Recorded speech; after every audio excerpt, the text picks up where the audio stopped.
Hi all, welcome to the second broadcast of this week. At 7 o'clock we have a live event from TU Eindhoven.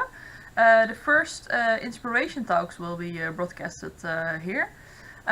The guest of tonight is Neil Gershenfeld. He is founder of Fab Labs and director of MIT's Center for Bits and Atoms.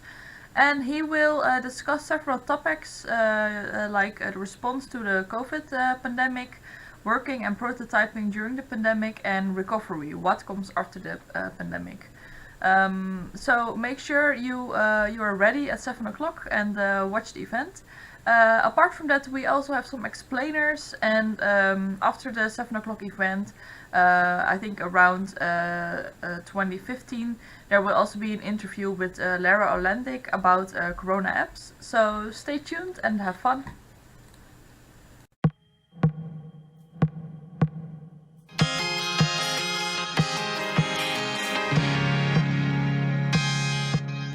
Velen van ons worden helemaal gestrest van al dat thuiszitten. Met deze technologie blijf je ontspannen.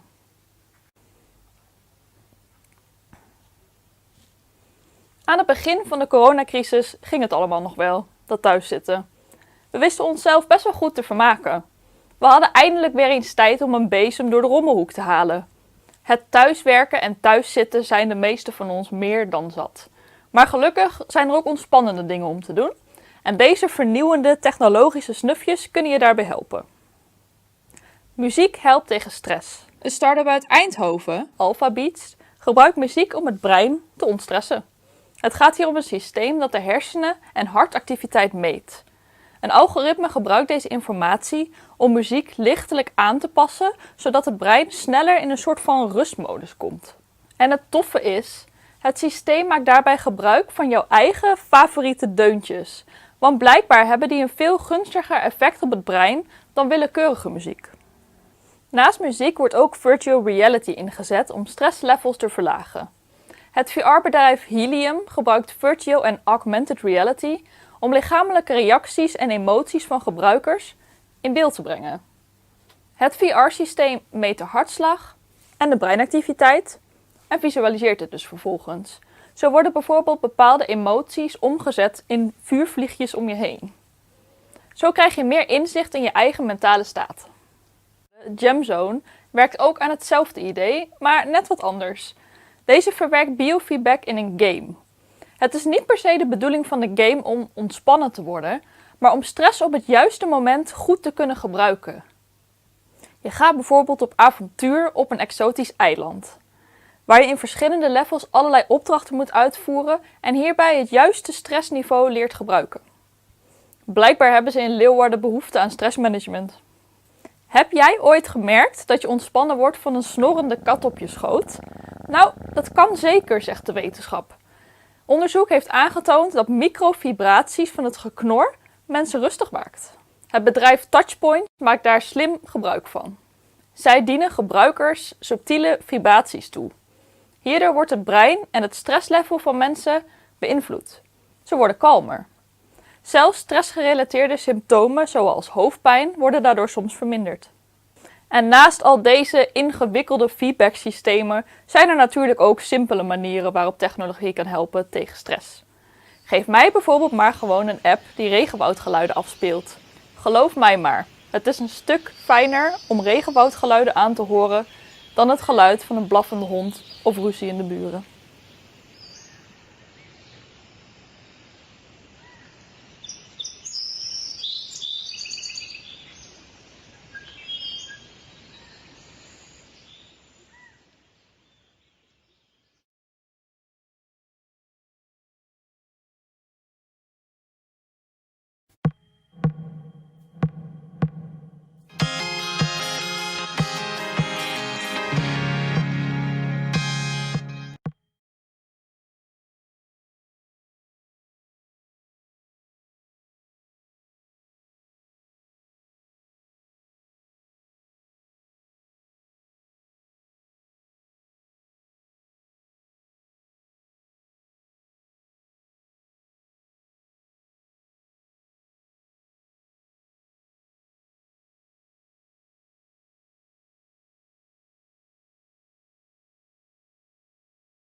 Hi everyone, and welcome to the first of the innoTalks. My name is Isolde. I work at the Eindhoven University of Technology at the TU Innovation Space, and it's a center of expertise for challenge-based learning, for student entrepreneurship, an open community where students, researchers, industry, and societal organizations can exchange knowledge, develop responsible solutions to world challenges, and a learning hub for education innovation.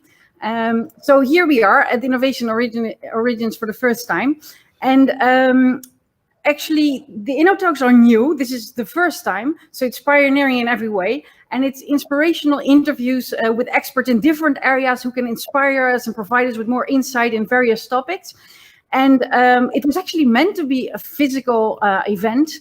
But well, we're happy because we can now have an absolute dream guest. And also not spending 2.5 kilograms of CO2 on a flight, because he's going to be here virtually with us. It is Neil Gershenfeld, and he's the director of the MIT Center for Bits and Atoms. It's the sister lab of the MIT Media Lab. And he's the founder of the global network with over 1,000 Fab Labs, a worldwide community of open labs where you can, well, basically make almost everything. And he chairs the Fab Foundation, he leads the Fab Academy, and plus he's involved in so many projects involving innovative solutions regarding the COVID-19 related problems. So as said, he's really a dream guest.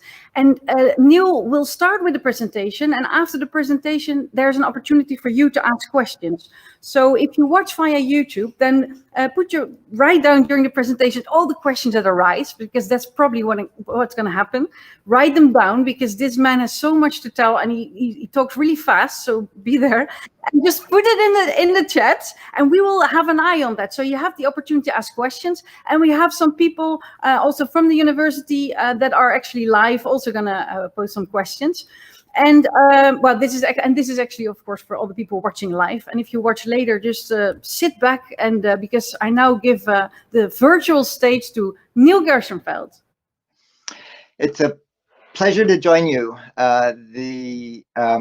The Netherlands has a central role in Fab and Fab Lab networks I'll touch on. So I'm going to take about 15 minutes to give a quick overview of the arc of the future of making and how it relates to the pandemic, and then go into the discussion. So is my presentation being shared, or does that need to come up now? Good. So just about 15 minutes of background for the conversation. So I direct Center for Bits and Atoms at MIT. I never understood the boundary between digital and physical. And so we've done things like among the first quantum computations, cryptography in materials, logic in fluids, record-setting materials, creating synthetic life in a computer that you then boot up in a cell, early work on what became Internet of Things. That's the kind of research. And the people who have done that have gone on. Jason built all the computing infrastructure at Facebook. Rafi built all the computing infrastructure. Let's see, okay, it's updating. Rafi built the computing infrastructure at Twitter, because to do that, you can't believe that hardware and software are separate. Max started Formlabs, a $1 billion 3D printing company. Nadia, many of you know, grew up in the Netherlands and is a pioneer in machine building. These are some of the amazing people who have come through working at this digital physical boundary. To do that work, we started a lab with one of almost every machine to make anything of any size. That's what we proposed to set out originally to the NSF that they funded. And so nano, meso, micro, macro, we can make and measure. That's what let us do that kind of research. I had a problem. It would take a lifetime of classes to learn how to use them. So I started a class called How to Make Almost Anything, aimed at just a few research students. And every year, hundreds of students try to get into it. It's one of the most oversubscribed classes at MIT. But they're not there typically for research or businesses. They're there because they want to make stuff. So Kelly was a sculptor. They do projects. Her project was a device that saves up a scream when you're mad and plays it back later. This is a web browser for parrots. This is an alarm clock you wrestle with to prove you're awake. This is a dress instrumented with sensors and spine, and if somebody creepy comes close, it defends your personal space. These amazing projects that helped show, I was asking how to do digital fabrication, but not why. and they were showing that the killer app for digital fabrication is personal fabrication, not mass production, but production for a market of one person. So that then led to Fab Labs. As outreach, we thought rather than telling people what we were doing, we would give them the tools. So my lab has, think of it as tens of millions of dollar machines. Within it is a workshop of tens of $100,000 manufacturing machines. But within that are tens of $10,000 machines for rapid prototyping. And so we bundled that up and made a Fab Lab. This is one in Vestmannaeyjar, Iceland, a small volcanic island off the coast. It's about 10 machines, weighs about 2 tons, fills a big room. It includes a 3D printer, but crucially has all the other tools you need beyond the 3D printer to make complete functional systems. So boats, bicycles, furniture, consumer electronics. And we had an accident. They went viral. We didn't plan that. But from one in Boston, they started doubling. And for the last decade, they've been doubling about every year and a half. And so this is the world map of these global Fab Labs. These are some of the interesting locations, working with at-risk youth in Detroit, working with Bhutan on gross national happiness, a mixed community in Holon, Israel, with Alaska Natives, Arts Colony in Maine, Protestant Catholic boundary in Northern Ireland. We didn't wake up with a plan for that, but every time one opens, somebody else wants one in this growing network.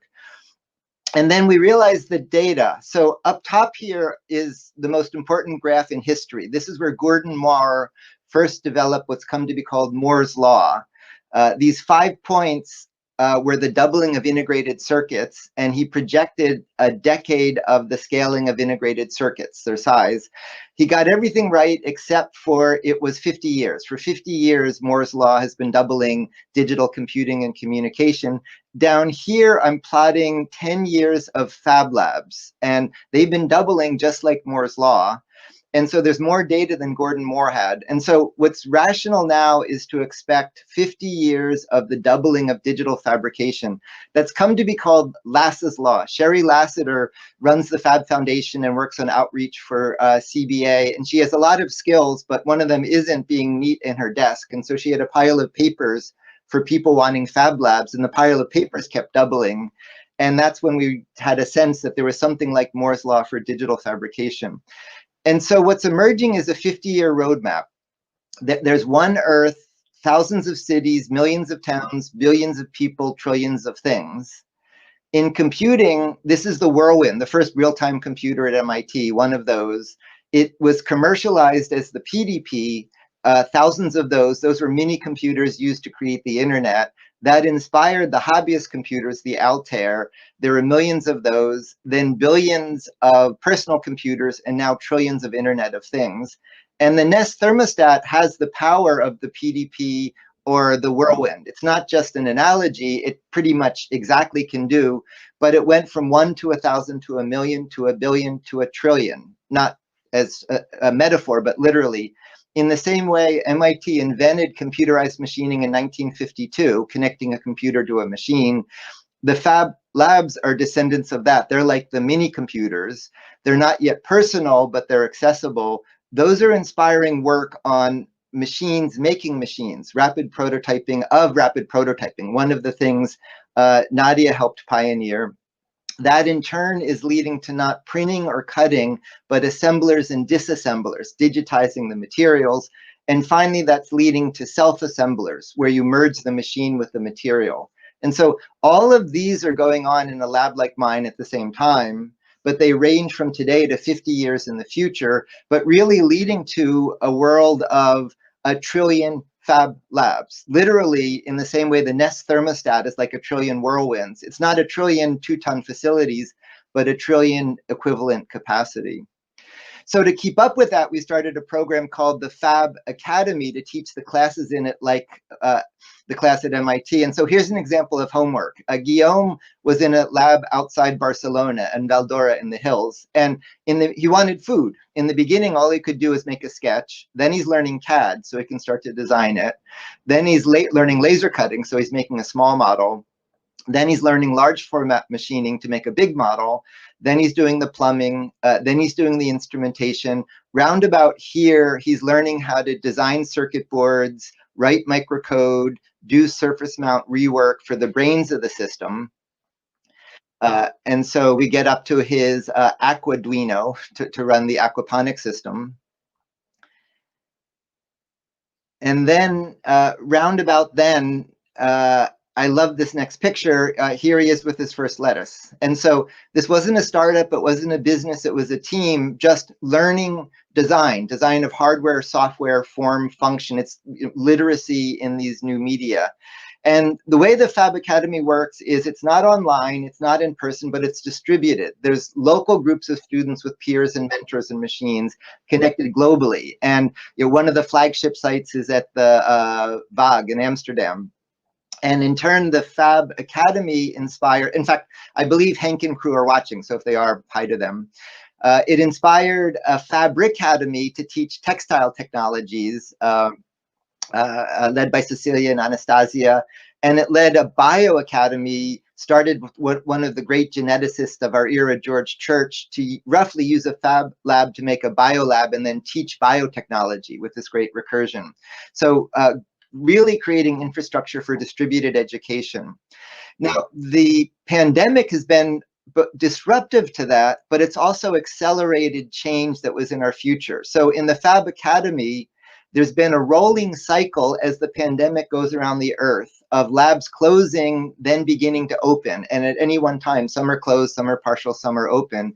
But as that moves, some of the things we've been doing are creating mini kits for electronics to be done at home, creating immersive VR versions of labs to use the machines. In fact, this is a VR part of the lab in Ultimaker that was incubated at the lab in Utrecht. One is cloud laboratories. So this is students running big machines in a lab, but remotely, where you work at home, but you run the machines sort of in the cloud. And then it's driven, this is a project in Barcelona to make mini lab machines with a bill of materials of only about 100 euros, so that each student gets mini machines they can use at home. And so this combination of mini machines, remote cloud labs, and VR labs have helped us keep working through the pandemic, but they're really pushing what you need to go from thousands to millions of the labs the next year in the generation of that. In turn, the lab network has rapidly risen to the challenge of the pandemic, bringing rapid prototyping to work on it. There have been a number of very important projects doing things like making PPE, personal protective equipment, to fill crucial gaps. There's, for example, a lab, one of the labs we work with in Belgium, another in Spain. A number of labs have pioneered rapid prototyping to help respond to the pandemic. There's a video link from this session giving a tour on how the lab network is responding. To help support that, I've been running a weekly research meeting from MIT, where all the content on it is publicly available, bringing state-of-the-art research to bear on rapid prototyping for the pandemic. And so some of the projects have included validating designs for medical instrumentation. A really important one has turned out to do computational fluid dynamics to study how well PPE protects. That led to things like the face shields many people are making are actually dangerous if they don't seal the top and bottom as well as sides. This is a really interesting design for a curved crease folded face shield. Really interesting designs to do curved crease folding for isolation boxes for processes like intubation. Material testing of swabs to prove efficacy for them, nanoparticle imaging to study how filter media performs. These are all things that need state-of-the-art research labs to develop them, but then you can help deploy globally through the Fab Lab network. And so there's been a nice interplay between this project, which is aiming to fill the gap between do-it-yourself and mass manufacturing, and then this doing research to support it. I'd say the most interesting thing coming out of that is the opportunity to not just recover where we were, but really truly build back better. So we have broken economies, we have huge unemployment, we have tremendous disruption, but the traditional model is an economy equals companies creating jobs to do work for which you get money and then can buy things. But if you go into this Frosty's Lab investment era and produce something, it's not utopia, it's not free, but it bypasses that whole chain. And so decoupling consumption from creation means you can really start to revisit the foundations of how an economy works. And in recovering from the pandemic, rapid prototyping isn't just to get back where we were, but there's a real chance to build back differently. So for example, this is a lab we ran at the White House during the Obama administration. It led to this legislation to view the means to make as a kind of a right. Like we have digital computing and communication as a right. This is a sort of a human right to digital fabrication. This is Barcelona's then mayor, Trias, starting a 40-year countdown to urban self-sufficiency. Fabulous design sense in Barcelona, but over 50% youth unemployment. A whole generation can't work traditionally. And so what they started doing, led by my colleague Vicente Garrar and Tomas, who became the city architect, is putting labs all over the city as part of the infrastructure. You expect the city to take your trash and provide electricity. Now, rather than products going in one side and trash going out the other, the city has its own means to make. And Tomas Diaz has been leading a Fab City initiative of all of these other cities signing this up to this notion of cities able to produce what they consume as part of urban infrastructure. So you're connected globally for the data, the bits travel, but the atoms stay. And so I discussed that. I wrote this book with this 50-year roadmap with my younger brother, Alan, who ran the biggest video game studio at Activision, and my older brother, Joel, who ran the National Labor Relations Organization, who would hear me talk. And at this point, I would stop and people would clap and say, that sounds exciting. And they would groan because they think I'm being terribly naive about, if you go back to Gordon Moore, what he didn't anticipate was spam and fake news and income inequality and all the things that went wrong. And this was their attempt to take this 50-year roadmap, but to say we don't have to wait 50 years for them to all go wrong. We can start to think about how to shape society today. And so there's much more about what I spoke about in there. So that's a quick tour of Fab Labs making and the pandemic response. And with that, let's go into the conversation. Thank you, Marius. For people that are thinking, who's that voice? It's not God. Well, maybe he is. It's Marius. It's of Innovation Origins. He's our director and our technician. First of all, we have a lot of questions coming in actually in the chat. We also have some questions live. But first of all, I'm just curious to know, very practical question actually, coming from the Eindhoven University of Technology, is how did MIT actually respond, like in many ways, to this, to COVID actually? Yeah, so because of MIT has deep research connections on all sides of it, right off the bat, MIT closed down fairly early based on the data, but right away carefully protected access to campus for people doing critical response work, like the work I showed you. So MIT's had a core team on the front lines of responding to the pandemic on campus. And then off campus has been very involved in studies of things like when do you open and how do you safely open, and what is the data on managing that. And in fact, MIT just now is going into a very carefully graded opening, about 25% capacity, full of testing and measurement. And so, for example, one of the things that sounds obvious but might not be is evidence keeps coming back that the main means of propagation of the virus is aerosol particles. And so it's masks all the way down. Masks are more important than even has been conveyed. And so as MIT begins to open, it's carefully measuring health of people coming in, masks, all of that to study how to open safely. And like many other places, MIT is now deep in figuring out how we'll function in the fall, and nobody really knows for sure. In fact, for me, teaching the large rapid prototyping class, we're going to have to take lessons from the Fab Academy to figure out how we teach a hands-on class that might not be fully hands-on. Yeah. And are you, in a way, is there an advantage? Do you see an advantage in that it's also an accelerator in collaborating, in being open source and stuff like that? Oh, goodness. So, yeah, let's see. You said two things that are slightly different. So it's been a tremendous accelerator. There's all sorts of collaborations both on campus that we've never anticipated. And the meetings I showed you have grown to a few hundred people meeting each week, which is pulled from leaders in government and industry and healthcare and NGOs who have never worked together and are discovering all these connections and all these opportunities. And so it's driven collaborations in a way we didn't expect. It's sort of pushed our future faster than we expected. But the second thing you say was open source, and there's been a real tension. There's been some conflict over one strand of work, like the work we're doing in the labs, has been aimed at open designs able to reproduce. Yeah. There's been another strand aimed at mass manufacturing, for which the open work is almost competition, that it's competing for resources. There's a risk of misinformation, all of that. And so there's been some tension between the mass manufacturing and the open source we've tried to fill.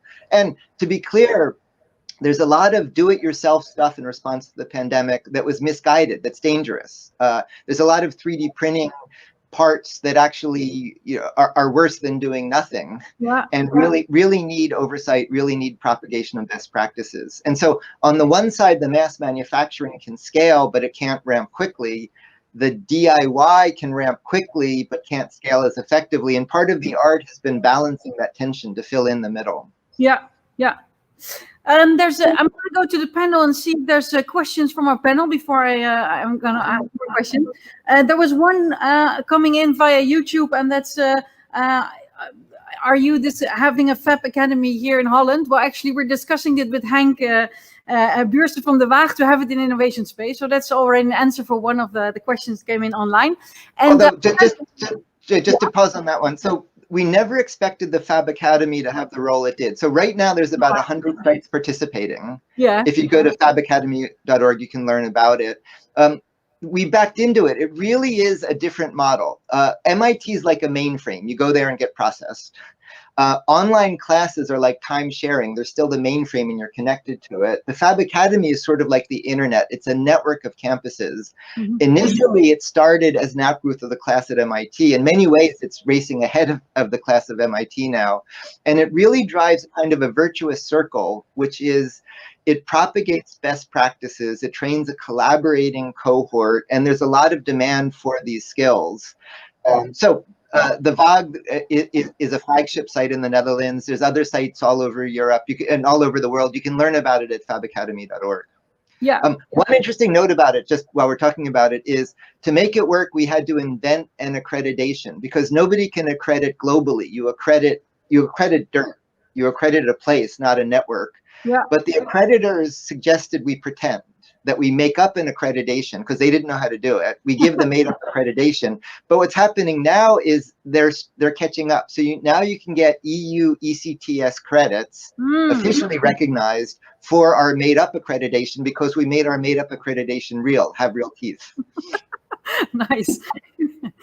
Actually, I'm going to go to Ignacio. Please, Ignacio, come online. Hi, yes, of course. Thank you, Isolde. Well, my name is Ignacio. I am a consultant at TMC here in Eindhoven, and on Friday mornings, I am a coach at the innovation space at TUE. Neil, I think it's really inspiring, everything that you have done.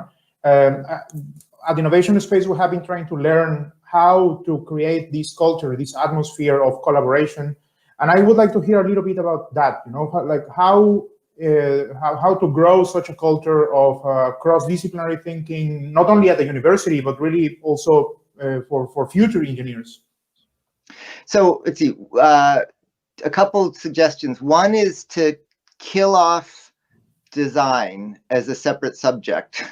And what I mean by that is there's a segregation of, you do hardware and software and physics and material science, and then you do design. And for historical reasons, everything I showed you at MIT reports into MIT through the School of Architecture and Planning, which was a historical accident because CBA grew out of the Media Lab that grew out of that. But it's also profound because when we're designing life or materials or quantum systems or spaceships, it is design, but it's design in all sorts of new means of expression.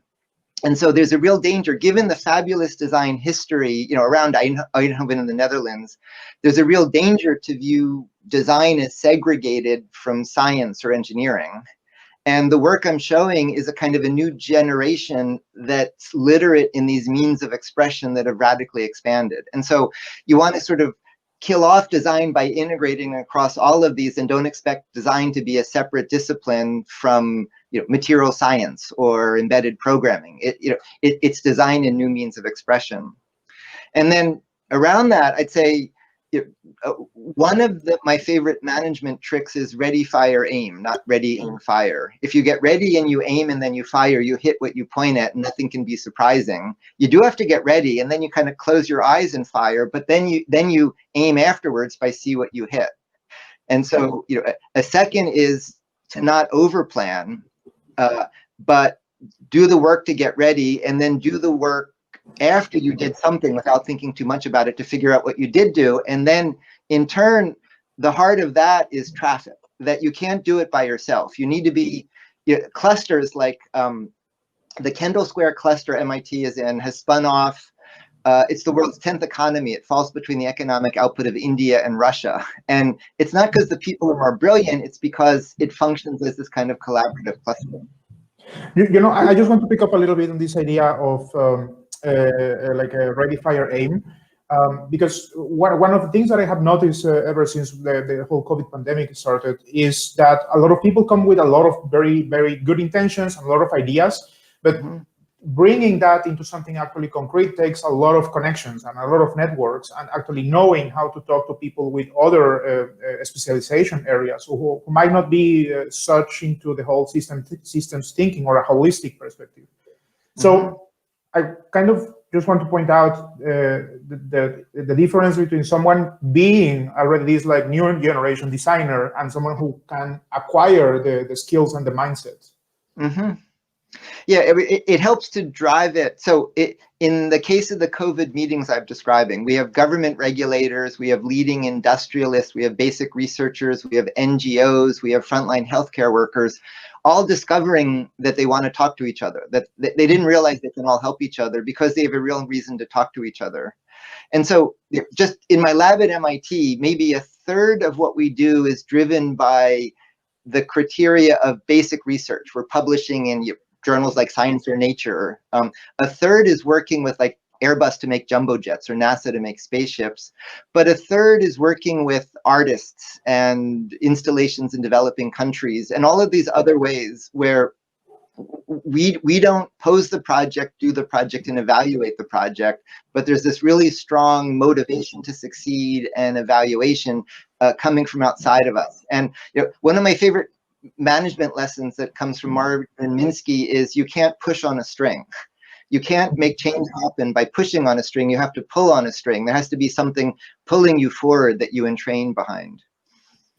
Oh, thanks.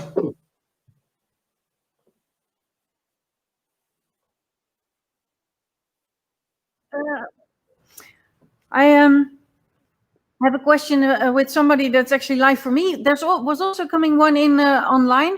It said you talked about fixing problems before they happen. What legal and social issues do you think may arise with regard to the use of apps in mobile devices to track the spread of COVID-19? And how could policymakers deal with these legal and social issues?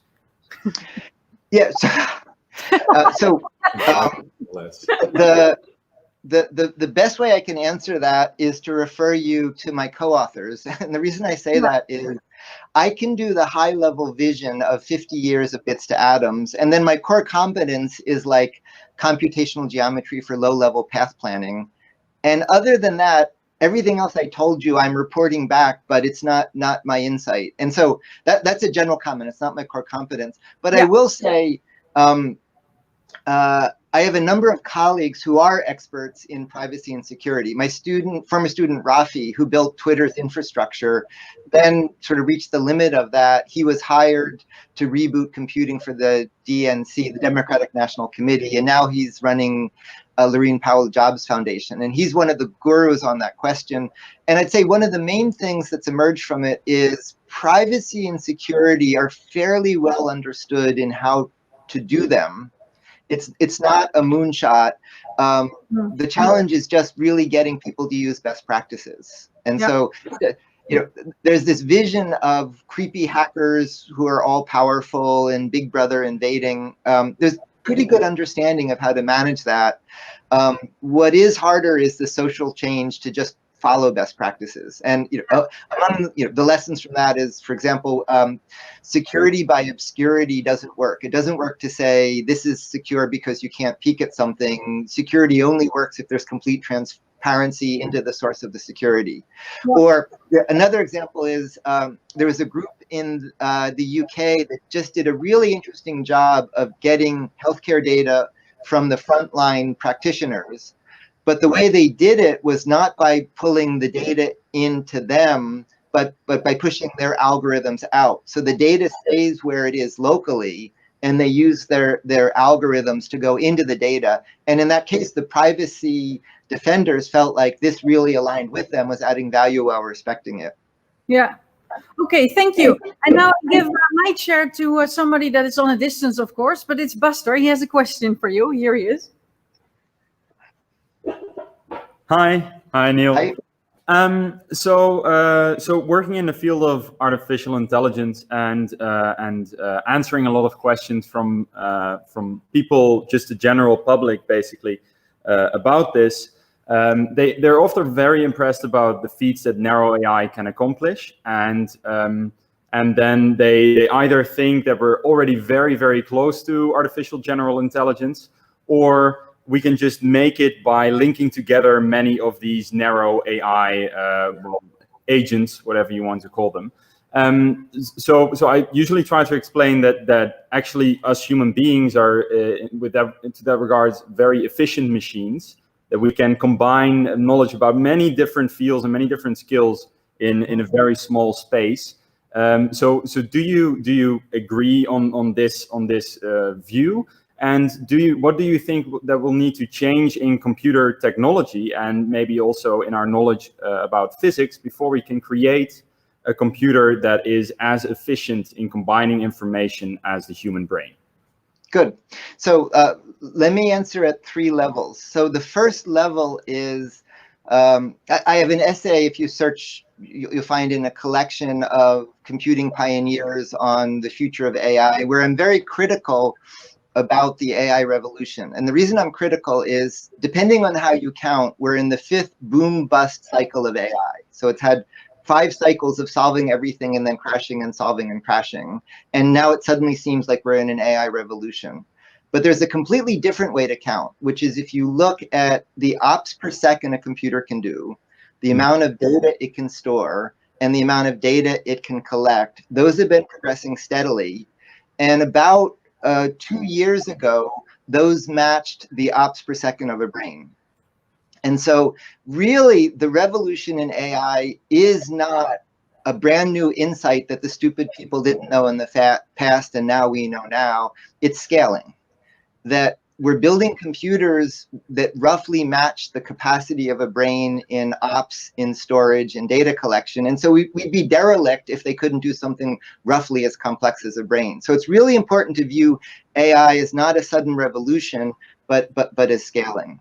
So against that so for example, I teach a class at MIT on mathematical modeling where I don't even teach AI as a separate subject. What I teach is things like function representation and search, and these underlying algorithmic concepts that are really what enable AI. So with that as background, I see 2 really interesting things coming in the future of AI. So one is, given the traditional separation between software and hardware, billions of dollars develop a computer and then it never changes. So one of the most interesting projects in my lab is we're working on developing physically reconfigurable computing systems, so that in the same way your brain physically changes as you grow and learn, to make computers that can actually reconstruct themselves. So rather than software abstracted from hardware, the software can change the hardware not as just switches in a field programmable gate array, but can actually physically reconstruct the hardware so it can grow much more efficiently to align the hardware and the software. So one of the big frontiers is breaking down this boundary between AI hardware and AI software to let them co-evolve with each other. And so that's something I'm very involved in.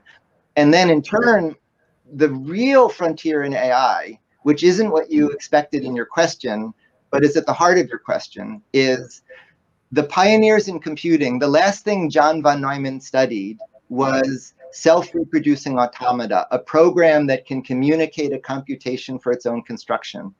The last thing Alan Turing studied was morphogenesis, how genes give rise to form. They both ended their lives studying how computation creates form. And in biology, one of the oldest parts of the genome, called morphogenes, are how evolution searches for us. The way our brains work and all our other parts work come from a search over not the body plan. Your body plan, your gene doesn't store 5 fingers. What it stores is a developmental program that produces 5 fingers. And then just like AI systems, it searches over representations of developmental programs. So it's actually doing everything we've learned about AI, but at a molecular scale. But what's interesting about that is your molecular AI runs about 10 to the 8 faster than state-of-the-art computer AI.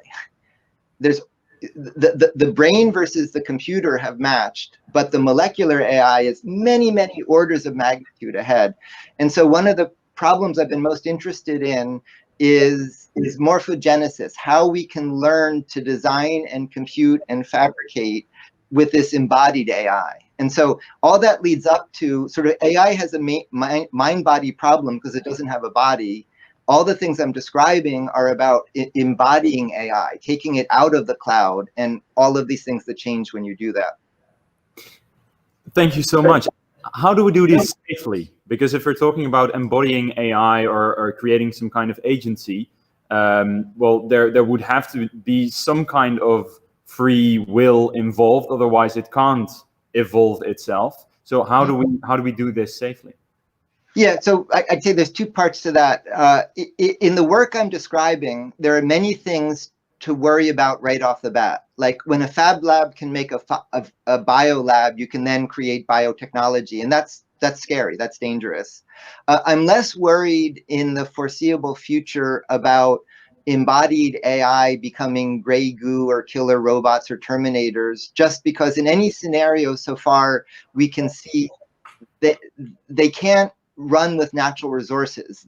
They're constrained to live in artificial systems because they need non-natural resources like electricity from the wall to function. The real risks comes in systems that aren't constrained to the laboratory, that can run in the wild, which is biology. And so the biological risks are among the scariest. And there, the lesson related to computer security is transparency. There's nothing that can prevent somebody from going into a dark basement and building a biotechnology lab and creating dangerous biotechnology. That's a really prevalent risk. But what we've seen is you can't prevent that. You can't legislate it. There isn't a point of control. The main thing you can do is provide incentives where you benefit by not doing it by yourself in the basement. And so we've run Fab Labs in war zones, in conflict zones, and where there's all kinds of bad stuff happening. And what we find is there aren't, people come into the labs because it's not hard to get a gun and shoot somebody. It's harder to have an opportunity to do something else. And so providing incentives to work openly rather than in secret is one of the best ways to deal with that. But it's a very different way of thinking about it. In MIT or in Eindhoven, you have a safety organization that regulates what you can do. That's a kind of command and control system, but it doesn't work in this distributed world. Power there is soft power. It's lateral alignment. You have to provide incentives for people to want to follow these rules. And the pandemic, again, is a great example. There's been lots of DIY. These weekly sessions I've been running have helped propagate best practices, not because we mandate them, but because we show the value of them. Okay, very interesting. A lot to unpack and some research for me. Thank you. Good. We go to Jorge. Yep, thank you. Thank you, Neil, for your inspiring talk and questions. You mentioned about AI and the capability of AI to match the computational power of the brain. You also mentioned about the biology and the genes and expressions and And in my field, I come more from the medical field. We do tissue engineering, biomaterials, a lot of regenerative medicine.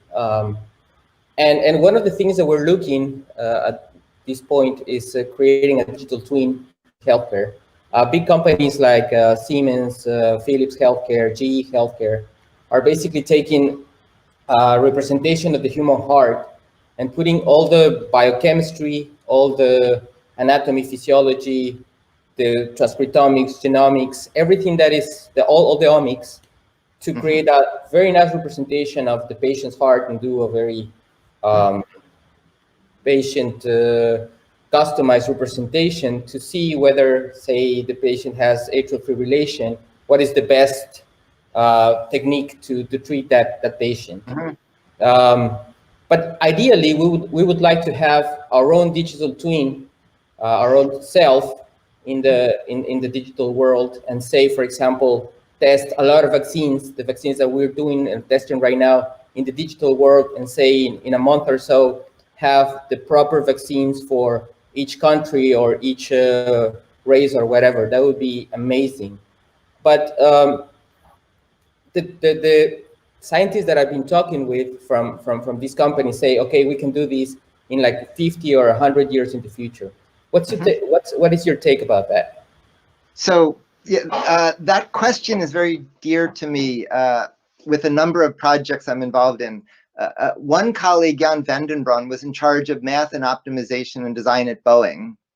And he decided they were so broken, he went to DARPA to reinvent design, the foundations of those.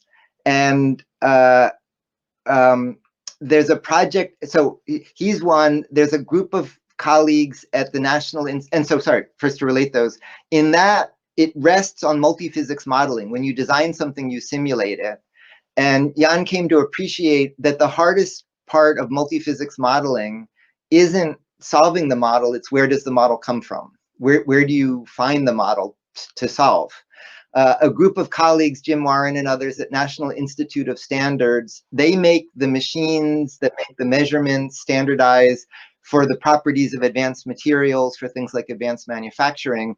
But there the problem is you don't want a measurement from the machine, you want a model from the machine. How does a machine give you a model? Another colleague, Santanu Chaudhary at Argonne National Lab, where some of the biggest, they're actually getting the world's biggest unclassified computer, Aurora. They're on the front lines of using computers for things like the drug discovery. Again, you can use these petaflop computers to solve those models. But again, what really limits them is where does the model come from? And so what we're working on that connects all three of those is an inverse problem, which is by looking at the world, how do you learn how to model it? And in a sense, that's the whole scientific enterprise. But we're really working on kind of how you automate the discovery of models for multi-physics modeling. And so it leads to a really interesting thing. The way you're traditionally taught to build mathematical models involves partial differential equations, which is the information technology of about 300 or 200 years ago.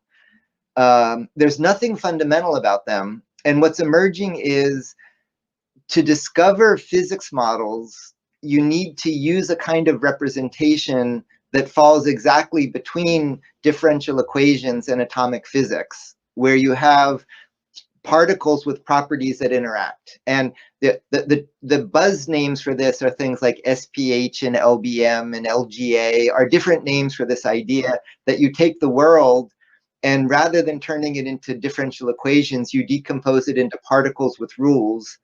And then by studying these systems, you develop the rules for the particles that you can then use to forecast. And so, you know, at the heart of your question is, we know a lot about how to simulate enormously complex systems. What's lagged behind is discovering the models. And it's a really good question for today's conversation. One more way the pandemic has driven progress is these are things my lab's been working on, but we've gone all in on them. In a lab with all the tools like mine, it's been too easy to make stuff that rather than think about it, we would just make it and test it. but the pandemic has forced us to take much more seriously how we model everything we do to not have to make it. And it's really driving this research on inverse methods for discovery of multi-physics models.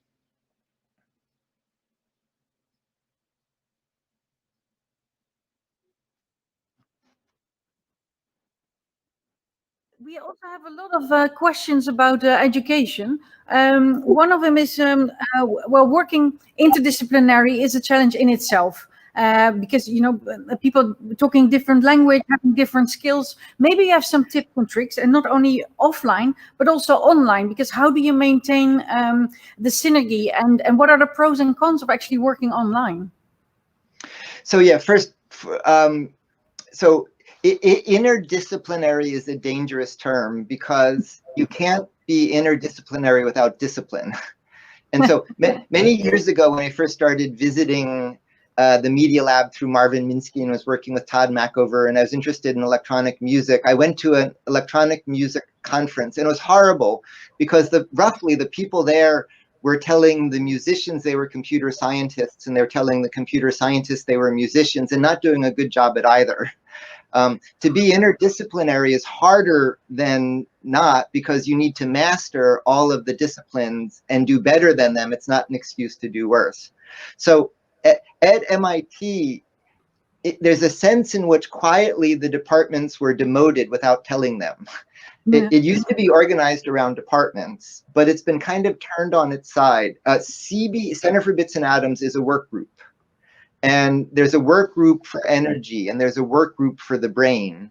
They're defined by questions you're interested in. In CBA's case, it's this digital physical boundary.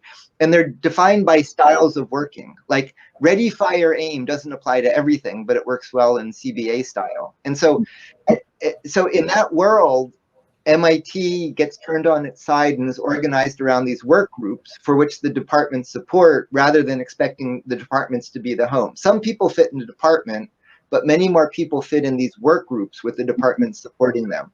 The work groups need the departments. They need these bodies of knowledge, but you don't expect it to be the home. So one observation is just that in the collaborative work groups. How to collaborate.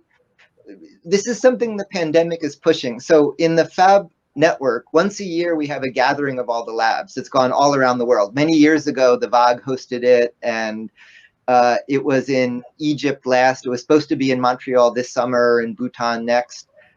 What's emerging, and we found that people, from way before the Zoom era, we were running our own head-end video infrastructure to do video collaboration, long before it became popular. And historically, we found for the video collaboration to be successful, people needed to periodically see each other in person. So like once a year, we'd have gatherings where people would see each other. Then they went off to the video. They could then interact. That's beginning. I see that changing. So one change is it's neither going to be all online or all in person, but it's going to be blended. That things like this annual Fab gathering will have clusters of people in locations, and then we'll connect them globally. That will end up in this blended space in between. And in part, as for what we're doing today, I've only known you for a day, but it's very comfortable having a chat with you, sort of as the bandwidth, as the audio, as all of the technology improves. And there's kind of a literacy, in the early days of typewriters, it was considered rude to send somebody typewritten to somebody rather than handwritten. There's kinds of literacies emerging where the boundary between the need to be in person versus digitally is moving, and it's a combination of us socializing, but also just the resolution, the frame rate, the fidelity of the audio also improving. And actually, I can see your background, and one of the questions online was actually, I can see this whole set of tools, materials, and 3D printers behind you. Are you still working on product development yourself? And where do you get your ideas? Do you still do it? We get an insight in you. It's different than when you would have been here and I would just see your physical body, and that's it. Yeah. So I have a Fab Lab at home. This is the clean part. The messy part in the basement is a shop bot, a large format machine, and the laser cutter, and the bandsaw and things like that. And then this is a vinyl cutter, the 3D printer, and actually, if you this is the precision milling machine. And if you had to take one, I would fight much more about the milling machine than the 3D printer, because the milling machine lets me do things like circuit boards and tooling. And then over here, where you can't see on the screen, is surface mount rework and embedded programming. And so I have a whole Fab Lab at home that I use less for any one project. I use this for the workflow development. That more than any one project, what interests me is the process development itself. And so I've got a whole lab at home I do use for that workflow. And today, this is the tons of machines that fill rooms. This is on its way to being obsolete. This is the end of an era. This is like the mini computer era. In the mini computer era, there was a rack that was a processor, there was a rack of storage, there was a rack of I/O, and it filled a room. The next generation of fab machines coming takes everything you see behind me and is really moving to merging them in one machine. And so that rather than viewing this as something to admire, view this as the end of the era of this style. But yeah, it's a whole Fab Lab at home. And then we're in an era where everybody's getting more and more specialized and knowing more and more about less and less. It's also, I think, what Nathan Murford said. And then in the end, knowing a lot about nothing. If you have this specialization and then versus this uomo universalis, like you do so many things. You're also hands-on. You do so many projects. How does that relate? How's the balance? Yeah, let's see.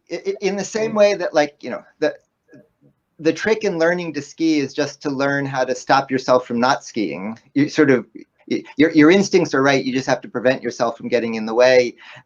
The analogy I would make is this doubling. So I mentioned before this number that businesses spun off from MIT are the world's 10th economy, falling between India and Russia.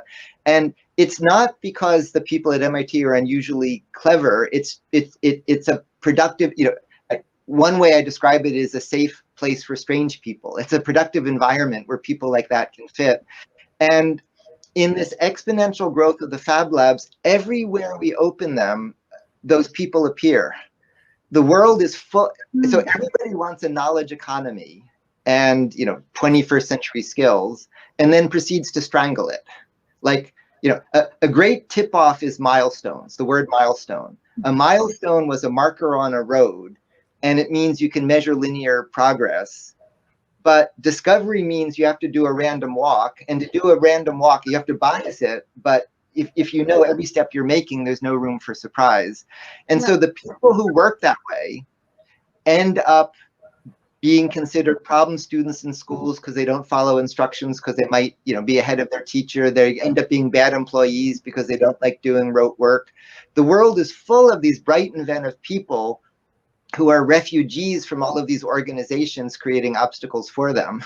And so in part, what the Fab Lab network has done is just simply create a place where people like that fit. It's not that you need to teach people to work that way. It's that sort of the world has evolved to try to teach people not to work that way. And you have to stop doing that. Or not. Yeah. There's a last person in our panel, and it's Femke. I would like to go to Femke with her question. Yes, thank you. I was wondering, we've been talking a lot about changes, and of course, a lot of things have changed you in the pandemic. And what changes you are experiencing as positive, and you would also like to keep after the pandemic? Yeah, so that's been an arc throughout this hour. I'd say one of the things I see the pandemic doing is it's making expertise great again.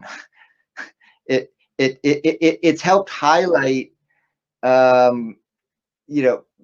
populist, seat of the pants declarations that just don't comport with reality. And so I'm hopeful that the pandemic has helped underscore the value of expertise. I think one of the things we've talked about in the session is it's really driving collaboration. It's taking disparate groups that didn't realize they need to be working together and realize to solve the pandemic, we need to collaborate. But I think the biggest one, one of my colleagues on these weekly calls I've been running through, if you go to gitlab.cba.mit.edu, you can find the notes and the videos from them, is Megan Smith.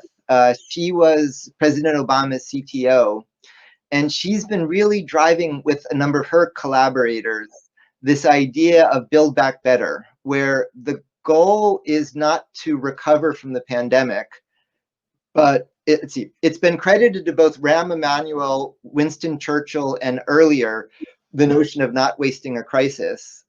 But we've torn apart a lot of our institutions, and there's a real chance to build back on a different pathway. And right at the heart of today's session is it's only in the last few decades we've ended up in this world where the economy is this race to the bottom of who can make stuff cheaply. Everything is global supply chains, and sort of the economy is based around consumption.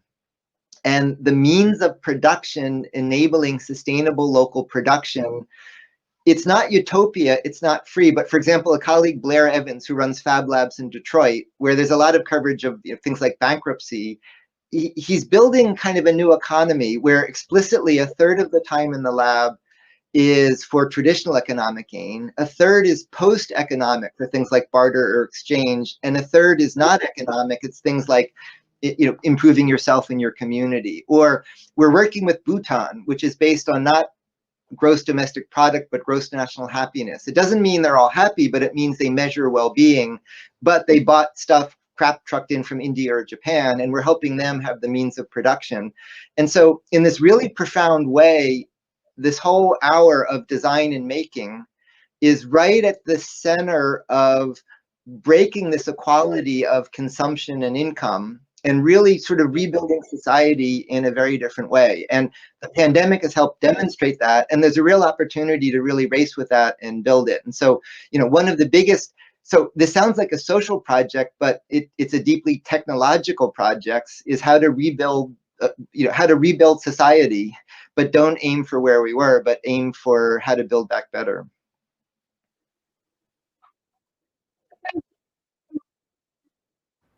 We have to, there's zillion other questions. And unfortunately, we live in this space-time. In a parallel universe, we could go on and on forever. But one question, what would you actually want to keep that came out of this crisis? Is there stuff that you actually want to maintain? Yeah, let's see. One of the things I'm eager to keep is the kind of work group I've been working in that's been meeting weekly, of this mashup of government and big industry and startups and NGOs and researchers, and have never been collaborating this way. And that's one of the things I hope to do. One of the changes is, much as I miss being at MIT, some of what I've been doing remotely has just been more productive. Mm-hmm. And then on a large scale, like you started like fighting illiberate arts and sciences, not knowing what the battle was. You started really small, and now it grew this way. You didn't know where you were heading, but now you can look back and you extrapolate on where you're heading or where you wanted to go and what your dream is. Yeah, so let's see, I'd say small, medium, large. First, for people listening in the Netherlands, you're fortunate because you're in one of the seats of Fab Labs and the maker movement. And so, I mentioned Vaag, I mentioned Utrecht, all over, you may have the highest access of these per capita. So if you go to fablabs.io, you'll see an index of them. Stop by, check in with Henk at the Vaag and colleagues if you need pointers. There's just a great density of these if you're not familiar, right in your backyard. I'd say there's two ways, and to wrap this up. One way to view this, to wrap up, is the scaling I showed you, 1,000 million, billion, trillion, is really serious. The era of Fab Labs is coming to a close. That's like the era of mini computers. We're going into this next one, which is like the transition to personal computers. It's not a 3D printer. A 3D printer can't make complete functional systems. It's only a little piece of that. Getting ready for the transition from thousands to millions of Fab Labs changes lots of stuff. It changes the technology. It also changes, my other brother Joel describes it as machines that make machines need organizations that make organizations. We have to change how we think about organization building. So there's a lot to come in this 1,000 million billion trillion scaling. Ultimately, the way I view this is, growing up, I had a terrible problem. I wanted to go to vocational school, and I was told I couldn't because I was too smart. And at Bell Labs, I had grievances from the union because I would try to go to the workshop, and they would say, no, you have to tell somebody what to do. And I finally came to appreciate that it was a mistake made in the Renaissance. That's when the illiberal arts were separated from the liberal arts. Liberal arts were for liberation. The illiberal arts were means of production for commercial gain. And we've been living with that mistake ever since. And so, one way to view all of this coming together is this is fixing the mistake in the Renaissance to recognize the machines behind me are means of expression. The means of expression have changed. And there's a new kind of literacy emerging around them. Wow, that's a really nice idea.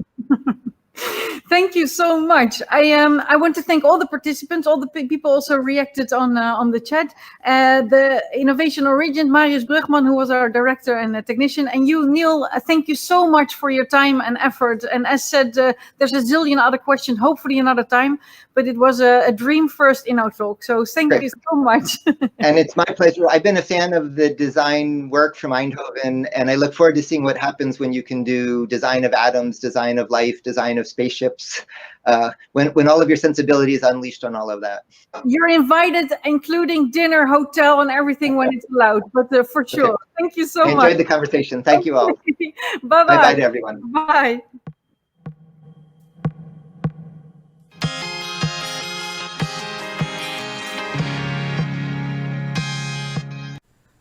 Hey Al, awesome you are still watching this broadcast. The live event has been finished, but we still have some more content for you.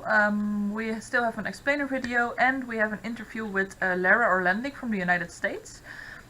She will tell more about corona apps that can detect corona on the basis of coughs. It's very interesting, so stay tuned and have fun.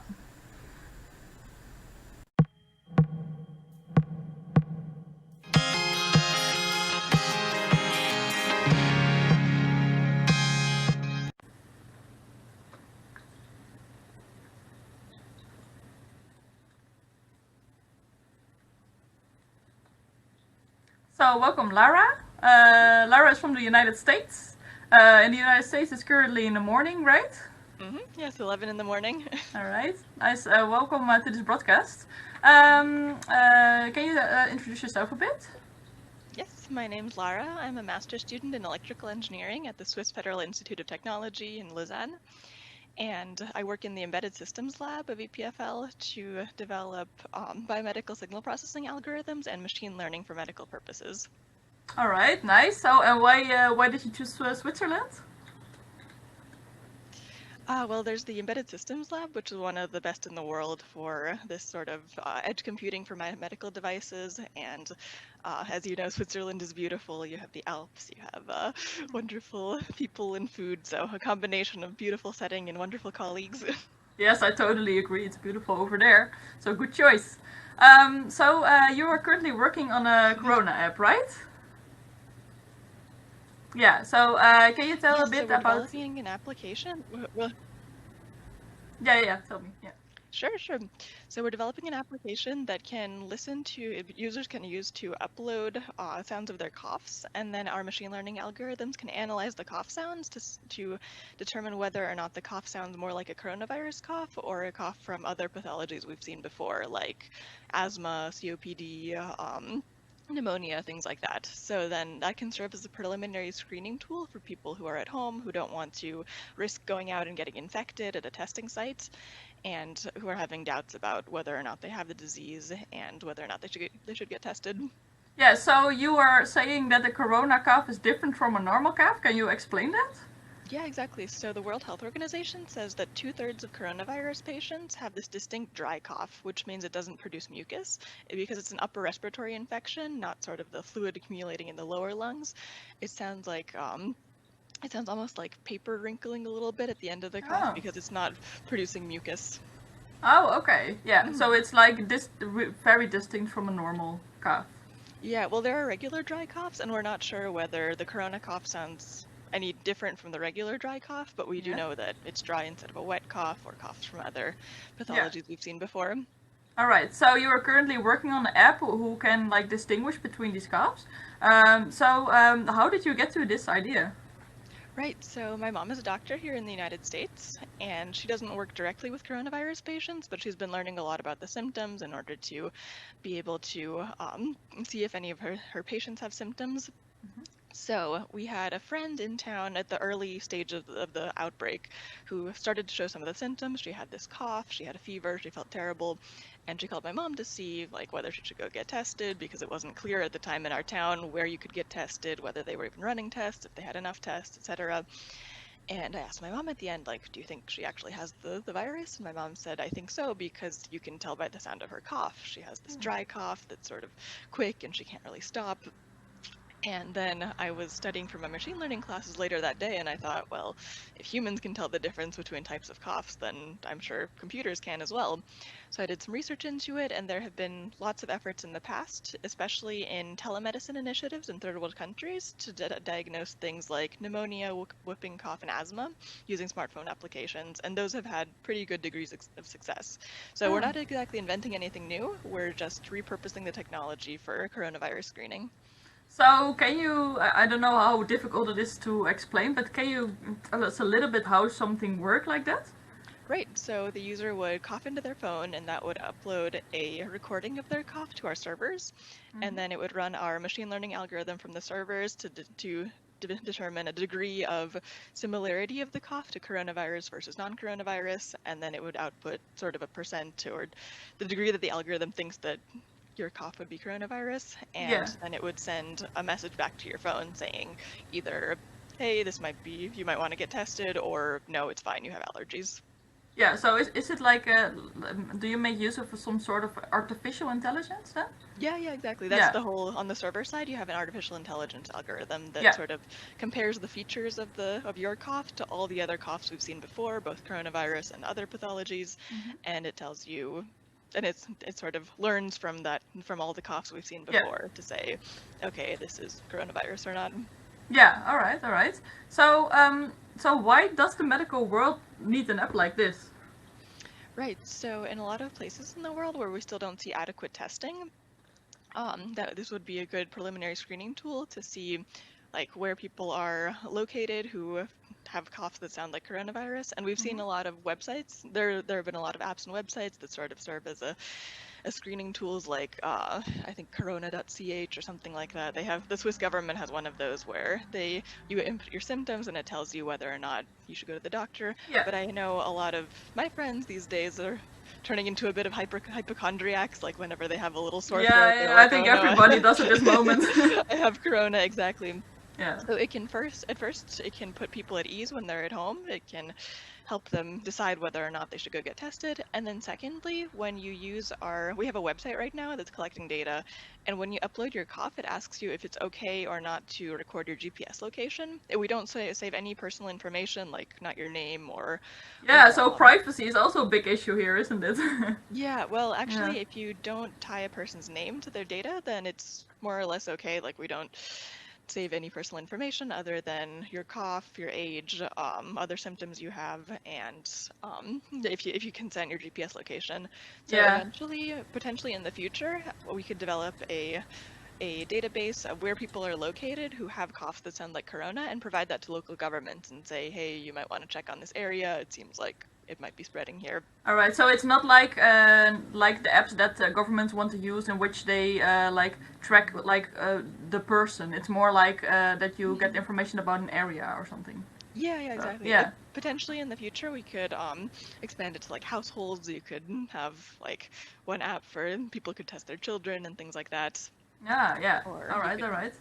But it's not meant to save any personal information. We're not mining data about people. I know that's always a big concern. Yeah, it is. It's really just to learn about the different characteristics of the cough and see, and potentially learn some more things about corona coughs. Like maybe it sounds more like asthma or more like COPD, or I doubt that one because it's a wet cough. But Yeah. But do you then only need like the cough sounds of people who actually have corona, or do you also need like comparison data of people who don't have it, or? So yeah, so comparison data is much easier to find. There are databases online of people who don't have corona, like data that was published years before coronavirus started spreading. So that one we don't need as much. What we really need now are coughs of people who do have coronavirus, so that we can compare those to the other coughs. Although if you go to our website, you can upload a cough. If you're sure you don't have a coronavirus, then you can upload a cough, and we use yours for reference. All right. So what is your website? Maybe it's nice to tell right now. Yeah, it's coughvid.epfl.ch. All right. Nice. So like COVID, but cough instead of COVID. Ah, okay. Cool. It's cute. Yes. It's really catchy. Thank you. So how far are you in this project? So what are you already like? Did you already develop the app or? So we're still in the data collection phase because we don't quite have enough coronavirus coughs. Whenever you unleash something like this on the internet, any open data collection, you're bound to get some data that's not very good.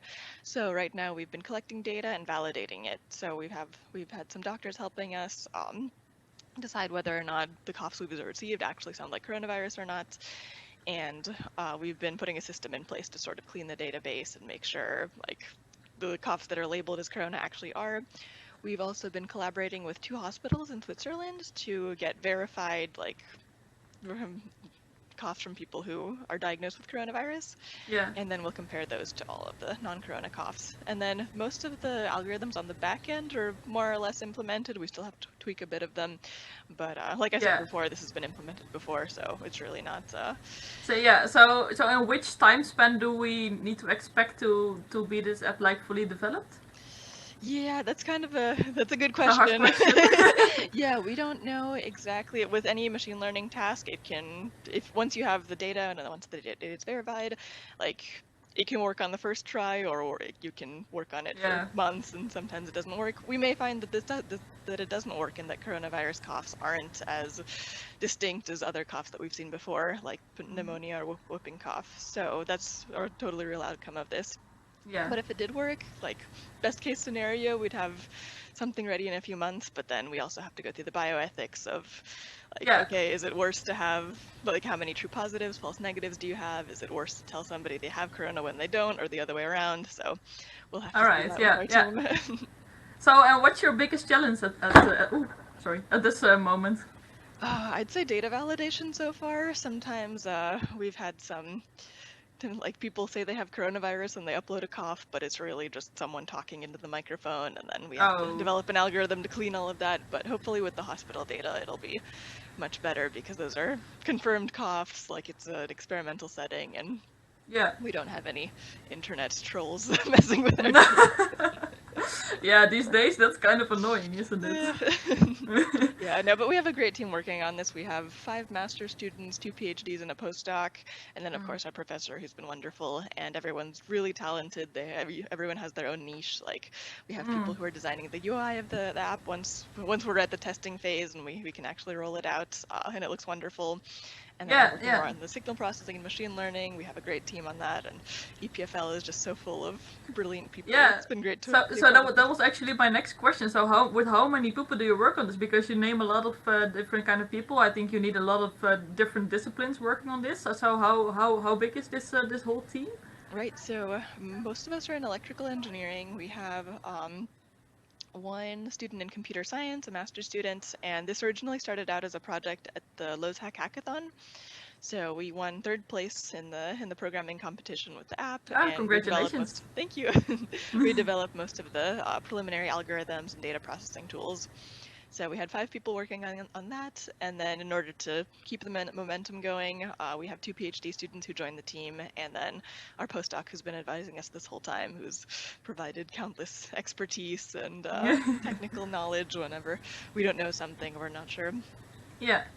All right. Well, good luck with your app. So when are you planning? Planning to go back to Switzerland again, or? Yeah, we'll see how the situation is globally right now. There are still flights to Switzerland, but they're like 3 layovers in 3 different countries, so I'd rather not do that. But I have exams in August at EPFL, so I'll have to be back by then. All right. Well, I wish you good luck with it, and I hope we can see your app like soon. Thank you so much. Yeah, thank you for the press, Yeah. the publicity, and good luck with all of your other Wow, interviews. thank you. Thank you. Bye bye. Have a nice day. Bye.